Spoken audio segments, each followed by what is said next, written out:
नमस्कार दोस्तों, आपका स्वागत है दी एक्सप्लोरर संस्कार पर। आज हम खोलने वाले हैं इतिहास का वो पहला पन्ना जिसमें छुपा है आजादी का गुप्त मंत्र, क्रांति की आग और सपनों का जादू। ये हिस्ट्री बोरिंग नहीं है, ये एक क्राइम थ्रिलर है जहां एक तरफ गरीब जनता है, दूसरी तरफ राजा और अमीर लोग, और बीच में उठ रही है वो आवाज जिसे कहते हैं राष्ट्रवाद। तो चलिए अपनी सीट बेल्ट बांध लीजिए और निकल पड़िए 1789 के पेरिस की गलियों में, जहां हर कोने में गुस्सा है, हर चेहरे पर चिंगारी है। सोचो दोस्तों, तुम्हारे स्कूल में एक अजीब नियम बना दिया जाए। अमीर बच्चों को फ्री कैंटीन का खाना मिलेगा, टीचर्स उन्हें एक्स्ट्रा मार्क्स देंगे और गरीब बच्चों से कहा जाएगा तुम टैक्स भरो वरना बाहर जाओ। गुस्सा नहीं आएगा? बस यही हुआ था 1789 में फ्रांस में। फ्रांस में लोग 3 वर्गों में बंटे थे। पहला, क्लर्जी, धार्मिक लोग जिनके पास जमीन जायदाद थी। दूसरा, नोबिलिटी, राजे रजवाड़े जो राजा के दाएं बाएं रहते थे। तीसरा, कॉमन पीपल, किसान, मजदूर, छोटे व्यापारी जो 98% थे। अब मजेदार बात सुनो, टैक्स कौन देगा? कॉमन लोग। और अमीर? वो लड्डू खाएंगे और मटन बिरयानी पर टूट पड़ेंगे। बस फिर क्या? आम जनता ने बोला अब बस।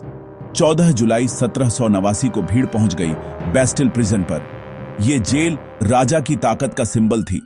जेल को तोड़ा, कैदियों को आजाद किया और राजा को मैसेज दे दिया, अब खेल बदलेगा, अब देश हमारा है। यहीं से जन्म हुआ नेशनलिज्म का। अब लोगों ने नेशनल एंथम बनाया, नेशनल फ्लैग उठाया और कहा लपट्री यानी द फादरलैंड हमारा है। अगर उस दिन जनता खड़ी न होती तो शायद आज डेमोक्रेसी सिर्फ किसी फैंटेसी कहानी की तरह होती।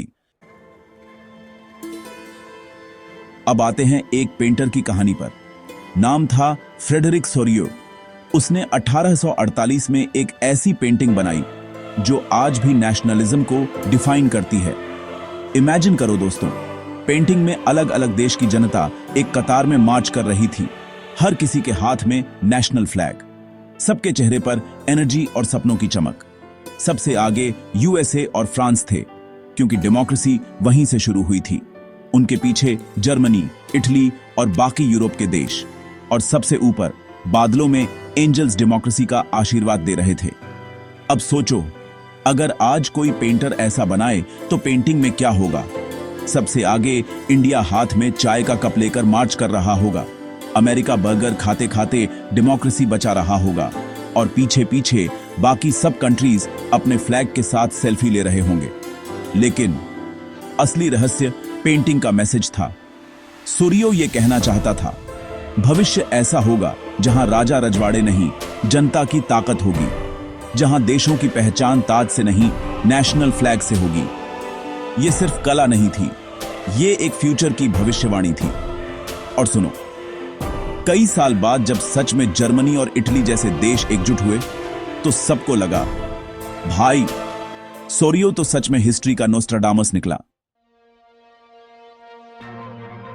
तो दोस्तों, ये था क्लास 10वीं हिस्ट्री का पहला पार्ट, जहां हमने देखा कि कैसे 1789 की फ्रांसीसी क्रांति ने नेशनलिज्म की आग लगाई और कैसे एक पेंटर फ्रेडरिक सोरियो ने उस आग को सपनों का चेहरा दिया।